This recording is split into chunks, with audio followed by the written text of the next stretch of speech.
Naomi Carter had been on the road for hours, the late summer heat pressing down on the empty Missouri highways like a heavy hand. She wasn't dressed to stand out, just jeans, a gray jacket, dark sunglasses, and the kind of calm, steady confidence that made strangers do a double take without even knowing why. To anyone passing by, she looked like a tired woman trying to get home before dark, pulling into a beat-up gas station off a dusty stretch of Route 24. The pumps were old, the paint on the signs was peeling, and the air smelled faintly of hot asphalt and pine.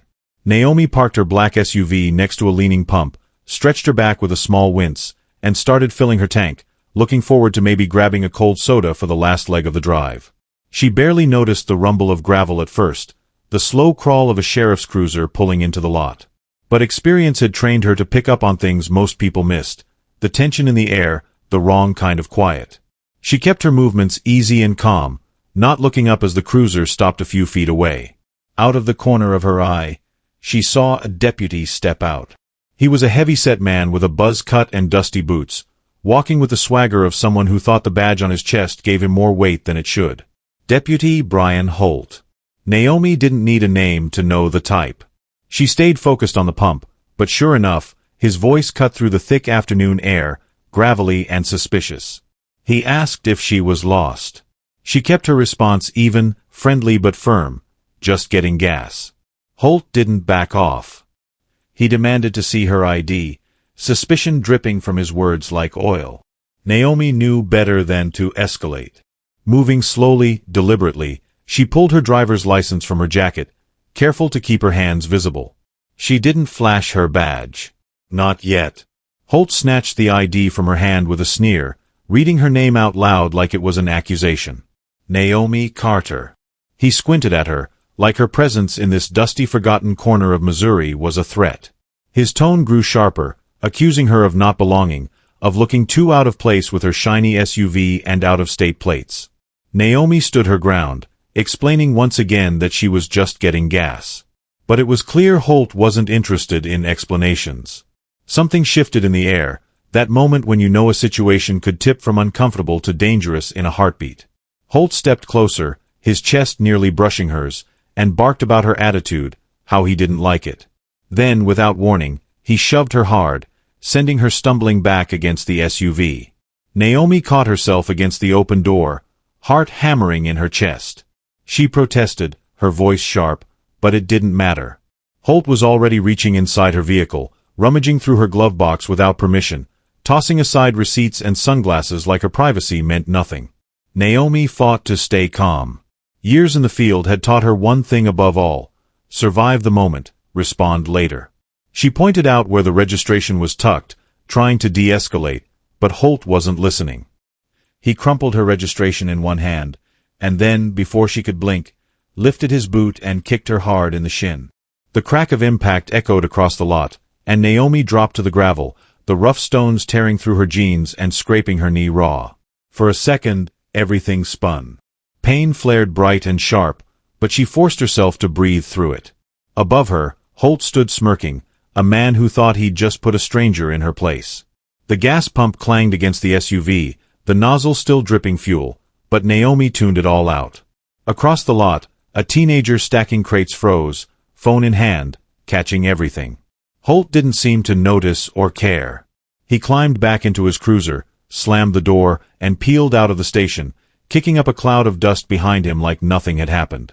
Naomi stayed down for a moment longer, pressing her palms into the rough ground, feeling the fire of anger build inside her, not just at the pain but at the casualness of it all. She gathered herself slowly, carefully, brushing dirt from her hands and retrieving her ID from where it had fallen. Her phone buzzed in her pocket, a call she knew would set everything in motion. Naomi Carter didn't come looking for trouble that day, but trouble had found her. What it didn't know was that it had just picked a fight with the wrong woman. Naomi Carter stood in that dusty gas station lot, the sting in her leg a dull throb now, but the fire inside her burning hotter than ever. She moved with purpose, no panic, just a sharp, clean focus that had been honed by years of walking into situations far worse than this. The kid who filmed everything hovered nearby, unsure whether to come closer or back away. Naomi gave him a small nod, not much, but enough to let him know he'd done the right thing. His hands were still trembling slightly as he held out his phone. Naomi didn't need to see the footage to know what was there. She'd lived it. And now, so would everyone else. She leaned in and told him quietly to send the video out, everywhere he could. Don't wait. Don't think twice. The truth needed to move faster than any cover-up could. He nodded, wide-eyed and serious, and Naomi turned back to her SUV, wincing as she climbed in. Before pulling out, she grabbed her phone and hit a contact she rarely used except for emergencies. Derek Wells answered on the second ring. She didn't waste time with greetings. She laid it out quickly and clearly. An assault, a deputy, video evidence, civilian witnesses. Derek, calm and steady as always, said he was on it and hung up without needing more. Naomi allowed herself a slow breath, the first real one since the kick, then pulled back onto the road. She didn't race away. There was no reason to. She wanted them to see her leave. Let them wonder why she wasn't scared. Less than 5 minutes later, she had her game plan forming. It wasn't just about filing a complaint or sending an angry letter to some oversight board that would bury it under paperwork. This was bigger. This was about cracking open something rotten that had been festering in places like Benton County for too long. And Naomi wasn't the type to start a fight halfway. As she drove, she patched into a secure line through her car system, reaching her internal operations contact at the FBI. She briefed him in clipped, efficient language, sticking to facts while her mind raced ahead to the next 3 moves. A civilian recording was about to go public. Body cam footage would either surface or mysteriously disappear. Witnesses could be intimidated, bought off, or discredited. Benton's sheriff, Marlene Briggs, would almost certainly circle the wagons, protecting Deputy Holt like she had a dozen others before him. Naomi wasn't going to give them the chance. She requested an immediate internal flag on Holt's personnel file, locking it from being quietly scrubbed or altered. She also triggered a geofence alert around the station, forcing all body cam data from that time frame to be mirrored to a secure FBI server before anyone in Benton could get their hands on it. She knew all their tricks. She knew how they'd try to make this go away before it even started. But this time, they were too slow. By the time Naomi crossed into the next county, her phone buzzed again. Derek had already pulled Deputy Holt's record. For previous excessive force complaints, all involving young black men, all dismissed or resolved internally. The pattern was as clear as day. Derek was already digging deeper, pulling background on Sheriff Briggs and anyone else connected to the cases. Naomi smiled grimly. They wouldn't be able to claim this was just one bad apple. The tree itself was sick, roots and all. She stopped at a quiet diner just over the county line, easing herself into a booth where she could watch the door. The waitress, sensing something, gave her a fresh coffee without asking questions. Naomi used the time to send encrypted pings to trusted contacts in DOJ civil rights, flagging the incident as high priority. She wasn't officially filing yet, that would come later, with the weight of evidence, but she wanted the groundwork laid. She drafted a simple, stark note to herself on her phone. Event log, Benton assault. She listed the time, location, deputy's name, civilian witness description, and the precise timeline of events. Documentation was everything. It built walls no one could tear down later. Before she left the diner, she checked the teenager's social media. The video was already starting to spread, a few dozen shares turning into hundreds within the hour. A short, shaky clip of a woman being kicked to the ground by a man in uniform. No context needed. The truth was in the images. Naomi paid her bill in cash, left a generous tip, and walked out into the fading light, the aches in her body a reminder of what had started today. She wasn't angry in the way most people would expect. She was focused, steady, moving with the cold, hard clarity that had gotten her through cartel busts, hostage negotiations, and political standoffs. Benton County didn't know it yet, but the ground under their feet had already started to crack. Naomi Carter wasn't just fighting for herself. She was about to shine a light into every shadow they had hidden behind for years. And once that light hit, there was no going back. Naomi Carter didn't waste time once she knew what she was dealing with. She had seen enough small-town scandals in her career to recognize when a problem wasn't just a bad deputy, but something rooted deep, tangled through the courthouse, the sheriff's office, maybe even the state house. Derek Wells sent her the initial files that night while she worked quietly from a small motel room an hour outside Benton. She opened the folder on her laptop, each document another piece of the puzzle, another ugly glimpse into what had been allowed to fester. Brian Holt had 4 excessive force complaints, but it wasn't just the number that caught Naomi's attention. It was the way they had all disappeared. Each one followed the same pattern: complaint filed, brief internal review, closed with no action. Witnesses never contacted, body cam footage mysteriously unavailable, supervisors rubber-stamping reports with vague justifications. Naomi started cross-referencing Holt's cases with Sheriff Marlene Briggs's history, and the picture got even clearer. Briggs had been elected 3 terms unopposed, running on a tough-on-crime platform that played well in a county where the wrong last name or wrong skin color could still get you pulled over just for existing. She'd built her reputation not by protecting the public, but by protecting her department at any cost. Derek dug deeper, pulling up donation records and campaign finance documents. That's when they found Senator Richard Vaughn's name popping up again and again. On the surface, Vaughn looked like a clean-cut, law-and-order politician, former cop turned state senator, always first to show up at parades and fundraisers, always ready with a soundbite about supporting law enforcement. But beneath the glossy image, Naomi found the dirt. Vaughn had funneled tens of thousands of dollars into Benton County through shady political action committees, money that conveniently ended up boosting Sheriff Briggs's re-election bids and funding department improvements that never quite showed up on paper. Naomi pieced together the real story. Vaughn had built himself a loyal power base by protecting sheriffs like Briggs, who in turn protected deputies like Holt. It wasn't just about a few bad arrests or rough stops. It was about control. It was about fear. It was about keeping people like Naomi quiet and people like Holt in charge. And it had worked for years. Until now. Every file Naomi opened, every quiet settlement, every buried complaint told the same story. This was a machine, built and maintained to serve the few at the expense of the many. It wasn't just corrupt. It was designed that way. As she scrolled through the documents, Naomi thought about all the people who never even filed complaints because they knew it was pointless. About the ones who got stopped, searched, humiliated, and told themselves to just survive it and move on. About the ones who weren't lucky enough to have a teenager standing nearby with a phone. She wasn't just fighting for herself anymore. She was fighting for every voice that got silenced before it ever had a chance to speak. She sat back from the laptop, the motel's weak air conditioning humming in the background, and stared at the ceiling for a long minute. Her knees still throbbed where Holt's boot had caught her, but it felt like a distant echo compared to the weight sitting on her chest now. She knew what came next wouldn't be easy. People didn't give up power willingly. They'd smear her, threaten her, maybe even try to disappear her. That was the cost of pulling back the curtain. Naomi accepted it without flinching. She opened a new file on her laptop, labeling it Benton Systemic Corruption, Phase 1, and started documenting everything methodically: dates, names, dollar amounts, complaint summaries. She wasn't going to rely on memory or let anyone twist the narrative later.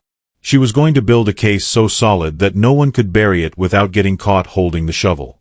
Outside, the night deepened, and somewhere in the distance, a train whistle sounded long and low. Naomi didn't sleep much. Instead, she kept digging, pulling every thread she could find until the whole rotten tapestry started to unravel in front of her. She wasn't just hunting Deputy Holt anymore. She was coming for the system that made him possible. And this time, the system wasn't ready for a woman like Naomi Carter. By the time the sun rose over Missouri the next morning, the video had already taken on a life of its own. Naomi Carter sipped burnt motel coffee and watched it happen in real time.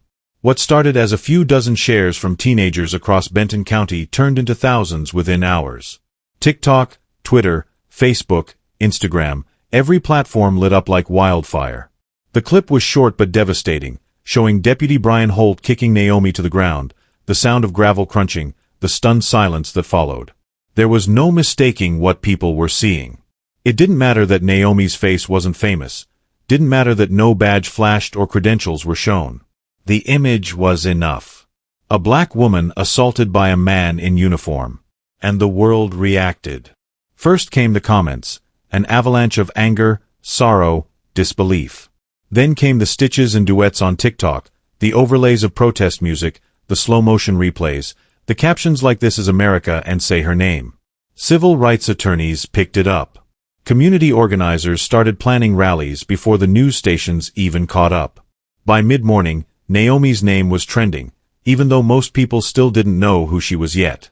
To them, she was every woman who had been silenced, every person who had been told to stay down. Derek Wells texted her 3 words: "You went viral."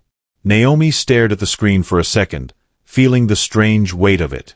This wasn't the kind of attention she wanted. She hadn't planned to be a symbol. She just wanted justice. But now that the spotlight was here, she wasn't going to run from it. She pulled up local news sites on her laptop and wasn't surprised to see Benton's sheriff, Marlene Briggs, already issuing statements. Concerned. Reviewing the matter. Urging the public to withhold judgment. It was the kind of generic, canned response Naomi had seen 100 times before, a bandage on a bullet wound. But it was too late for spin. The video had broken past Benton's borders. National outlets were picking it up now. CNN ran it on a loop. MSNBC had analysts breaking it down frame by frame. Even networks that usually avoided these kinds of stories were forced to cover it because it was everywhere. The country wasn't just watching. It was boiling. Protests kicked off that afternoon in Columbia, then Jefferson City, then Springfield. They weren't massive yet, but they were loud. People holding signs. People chanting for accountability. People calling out not just Deputy Holt, but the whole system that had let him feel untouchable. Naomi watched a live stream of a march downtown, her heart thudding as she saw teenagers carrying homemade signs with words like "Justice for her" and "Break the system." They didn't know her name yet, but they would. She didn't flinch at the growing noise. If anything, she felt steadier, like the ground beneath her was finally matching the fire that had been burning inside her since that first shove at the gas station. She wasn't naive. She knew the risks. The higher the profile, the harder they would try to knock her down. She saw it start to happen almost immediately. Anonymous social media accounts questioning her actions, spreading false stories. Was she resisting? Was she a troublemaker? Had she faked it for attention? Same playbook. Different year. Naomi didn't engage. She didn't need to. The truth was louder than the lies this time. People were seeing it with their own eyes. That afternoon, Derek called with another update. National civil rights groups were calling for a federal investigation. Journalists were digging into Sheriff Briggs's old cases. Lawmakers in the state capitol were demanding answers. The dominoes were starting to fall, and Naomi hadn't even said a word publicly yet. She thought about staying silent longer, letting the momentum build without her voice. But that wasn't who she was. She didn't fight battles in the dark. If they were going to drag her into the spotlight, she was going to stand in it on her own terms. She drafted a statement that night, sitting on the edge of the motel bed, her knee bandaged and aching but her mind sharp. It wasn't dramatic. It wasn't angry. It was simple and clear. She confirmed she was the woman in the video. She confirmed she was a federal law enforcement officer. And she confirmed that a formal civil rights complaint had been initiated against the Benton County Sheriff's Department. She didn't name names yet. She didn't have to. The statement hit social media just before midnight, and within minutes, the world knew exactly who Naomi Carter was. She wasn't just a woman at a gas station anymore. She was a force. And Benton County had just picked a fight with someone who wasn't afraid to finish it. The moment Naomi Carter's name went public, everything shifted. It wasn't just the story of an anonymous black woman kicked to the ground anymore. Now the world knew she was the FBI's Midwestern Division chief. Now the stakes were higher. And so were the risks. Naomi expected backlash, but even she was surprised by how fast and vicious it came. It started small, little cracks forming in the edges of her life. Harassing phone calls to her motel room that never said a word, just breathed heavy and hung up. Vehicles parked across the street at odd hours, headlights off, engines running low.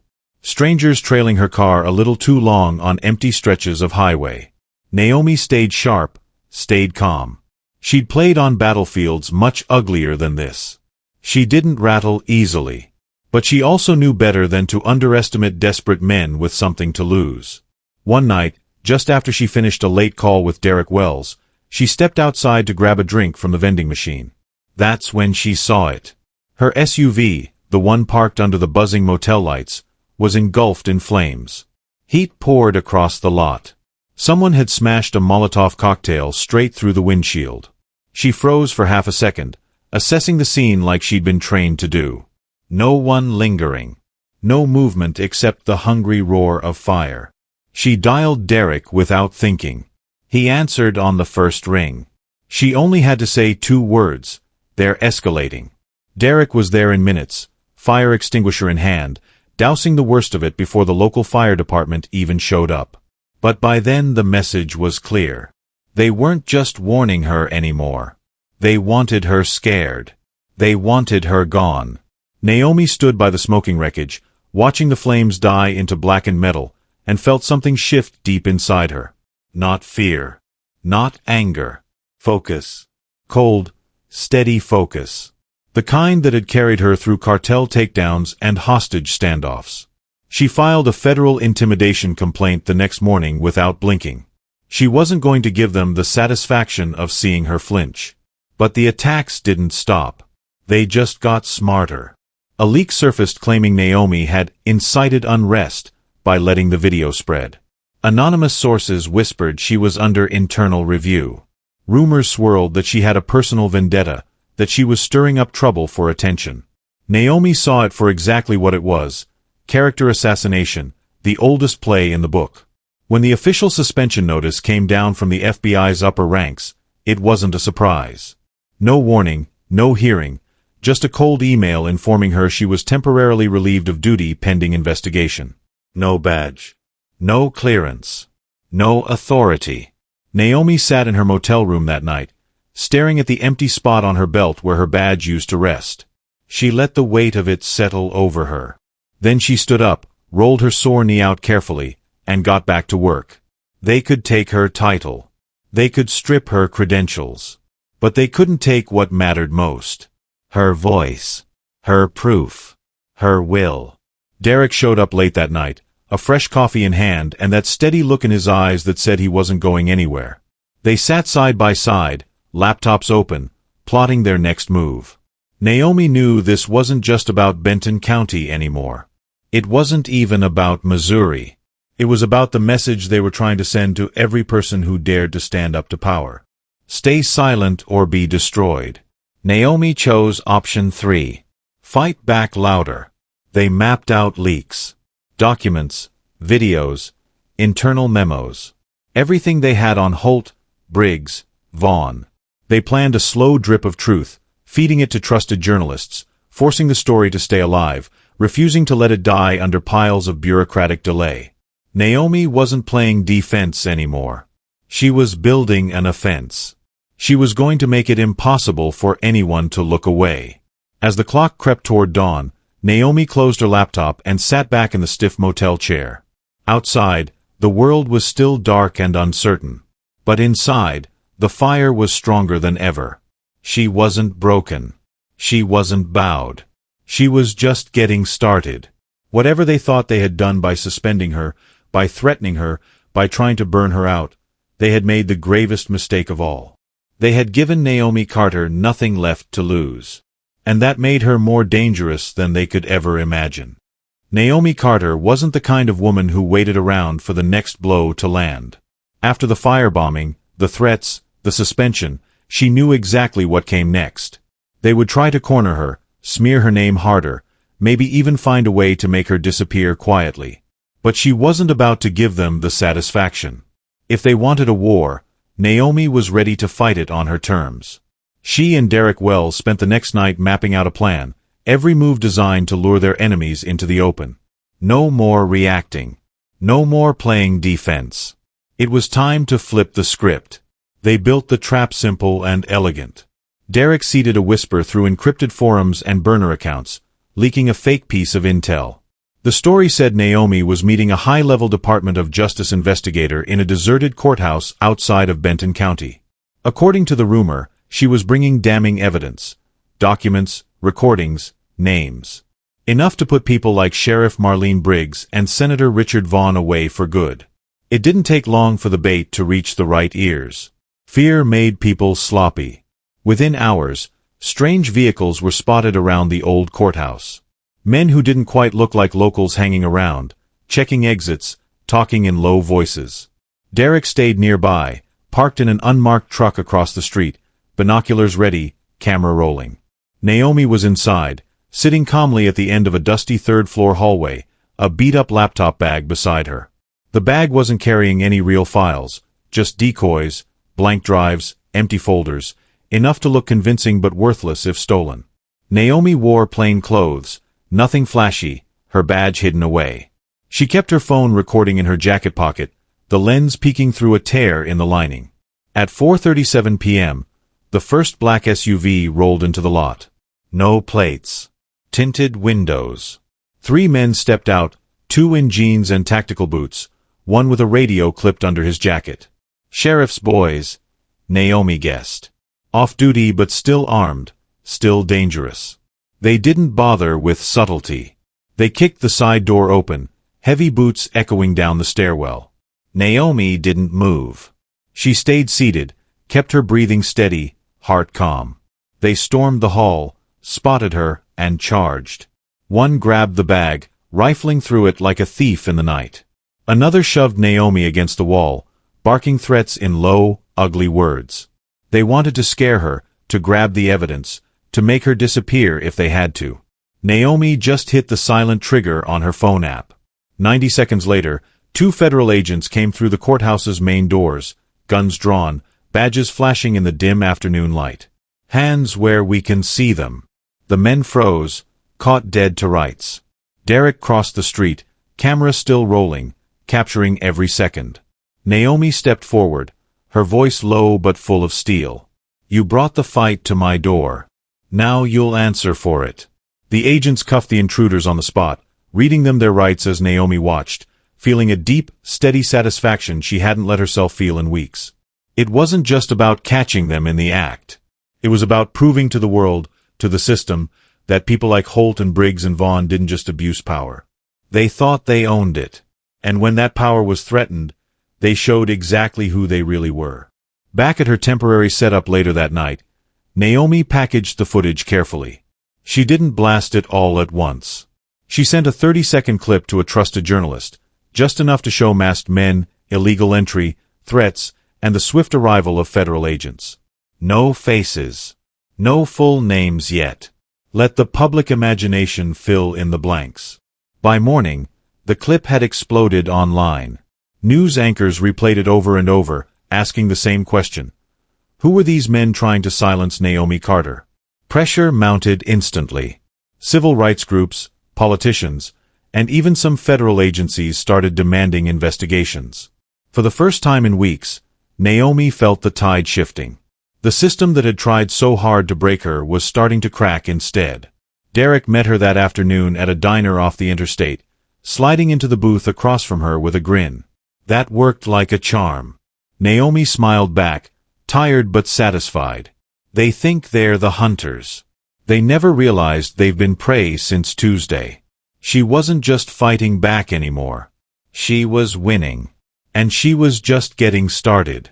The clip of the courthouse ambush tore through the internet faster than even Naomi Carter had expected. It wasn't just the grainy video or the low, angry voices that hooked people. It was what the clip symbolized. A government official being hunted on American soil for daring to tell the truth. Suddenly, Naomi's fight wasn't just hers anymore. It belonged to everyone who had ever been pushed down, silenced, or warned to stay quiet. And now the world was listening. Calls flooded into the Department of Justice, senators demanded briefings, and every major news network wanted interviews. Naomi stayed quiet, just for a little longer, letting the weight of the evidence speak louder than any statement she could make. Meanwhile, Derek Wells kept digging. Naomi wasn't interested in just exposing the thugs who kicked down the courthouse doors. She wanted the architects. The ones who sat in polished offices making deals, shaking hands, and pulling strings like the whole system was a private playground. It didn't take long to find them. Sheriff Marlene Briggs was the first to fall. Naomi and Derek uncovered years of hidden complaints, shuffled settlements, and clear evidence of civil rights violations signed off under her watch. When faced with the proof, DOJ investigators moved fast. Briggs was placed on administrative leave within days. But Naomi knew she wasn't the real boss. Briggs had always been a gatekeeper, not the architect. The real rot went higher. All trails kept leading back to Senator Richard Vaughn. Campaign donations disguised as public safety grants, sweetheart deals for security contracts, pressure placed on oversight committees to kill misconduct investigations before they ever saw the light of day. Vaughn had built the machine and kept it running, feeding it power and money while pretending to be just another clean-cut politician. But Naomi had the receipts. Bank transfers. Internal memos.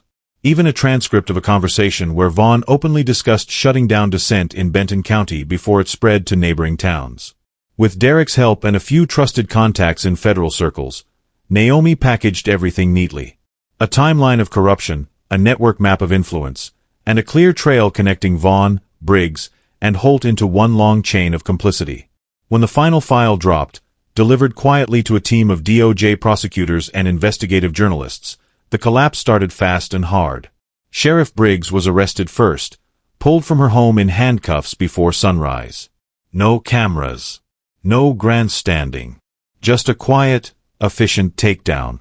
Deputy Brian Holt followed hours later, taken off the street without so much as a chance to argue. His smirk from the gas station video was long gone when the cuffs clicked around his wrists. Then came the real prize. Senator Vaughn, thinking he could outrun the storm, tried slipping out of state under a fake name, headed for a fishing lodge in Montana. But federal marshals caught him before his plane even finished fueling. When they marched him out of the small regional airport in handcuffs, the image went viral within minutes. Naomi watched the footage from a borrowed laptop at a safe house tucked in the woods outside Jefferson City. She sat in a battered armchair, her knees still stiff, her body tired, but her mind sharp and steady. Derek stood at the window, watching the road, his phone buzzing non-stop with updates. "You did it," he said simply. Naomi shook her head once, not in denial but in clarity. "We did it. And we're not done." Because even as the big names fell, Naomi knew there were still layers deeper than what they had exposed. Other deputies who stayed silent. Judges who looked the other way. Local officials who let the rot thrive because it was easier than standing up. The first cracks had split the foundation wide open, but Naomi wasn't stopping until the whole rotten structure collapsed. That evening, the Department of Justice announced a full federal audit of Benton County's entire law enforcement system. Civil rights investigations expanded statewide. Suddenly, those who thought they were untouchable were scrambling for lawyers, deleting emails, shredding documents. It was too late. Naomi's fire had already spread. She stood by the window of the safe house as the sun dipped behind the trees, the air warm and thick with the smell of summer rain. She wasn't a symbol anymore. She wasn't a victim either. She was something stronger. She was the reckoning they never saw coming. And tomorrow, she would keep going. One name at a time. One lie at a time. Until the system they built on fear and silence finally crumbled into dust. Even with the arrests, even with the headlines screaming about corruption and federal takedowns, Naomi Carter knew the fight wasn't over. Taking down a few names wasn't enough to fix a system that had rotted from the inside out. It was never just about Holt or Briggs or Vaughn. It was about the culture that allowed them to rise, protected them when they fell, and waited patiently for the next version to step into their place. Naomi wasn't naive enough to think a few federal indictments would solve it. She had spent her whole career learning that real change never came easy. It came slow, painful, and only when people stayed loud long after the cameras moved on.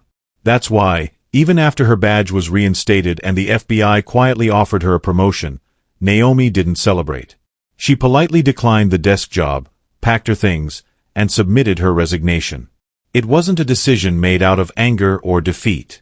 It was a choice rooted in clarity. She wanted her voice free. Free from politics, free from red tape, free from any chain that might keep her from speaking the full truth when it mattered most. Derek Wells helped her set up a small independent organization focused on tracking civil rights abuses in rural America. No big office, no fancy title, just a mission and a network of people who believed in the same simple idea. accountability shouldn't depend on luck or how loud the story gets. It should be the norm, not the exception. Naomi spent her first months out of government work traveling to places most reporters and politicians never bothered to visit. Small towns where bad sheriffs still ruled like kings, counties where justice was a rumor rather than a reality. She sat in church basements, community centers, living rooms. She listened more than she talked. She helped organize evidence-gathering workshops and taught people how to document abuses, how to protect themselves, how to fight smart. And everywhere she went, someone always pulled her aside and said the same thing. Because of you, we believe we can fight back now. Naomi never got used to hearing it. She didn't think she ever would. A year after that hot Missouri afternoon when Holt kicked her to the gravel, Naomi found herself back where it all started. The gas station had changed. New pumps. Fresh paint. Cleaner lot. But there was something else too. Something unexpected. Near the edge of the property, under a young oak tree, a small bronze plaque had been installed. It was simple and quiet, just a few lines. Here stood a woman who refused to fall. Naomi stood in front of it for a long time, the sun warm on her face, the breeze carrying the smell of pine and gasoline. No reporters. No speeches. Just her and the memory of what came before and what still lay ahead. She knew this fight would never really end. Power has a way of growing back like weeds, stubborn and fast, the moment people stop paying attention. But Naomi also knew something else now, something deeper. Truth has its own kind of power. It doesn't need permission. It doesn't need a badge. It just needs someone willing to carry it forward, even when it's heavy, even when the road is long. Naomi turned from the plaque and walked back to her car, her limp almost gone now, her movements steady. As she pulled onto the highway, she passed a group of teenagers gathered at the edge of town, holding handmade signs about justice and change. They waved when they saw her. She smiled and nodded, feeling something lift inside her that had been heavy for a long time. She wasn't the same woman who had stood pumping gas that day, trying to get home before sunset. She was stronger, sharper, unafraid. The system had tried to break her. It had failed. Naomi Carter hadn't just survived. She had become the storm that cleared the way for others. And as the road stretched out in front of her, wide and full of possibility, she knew one thing for certain. She was just getting started.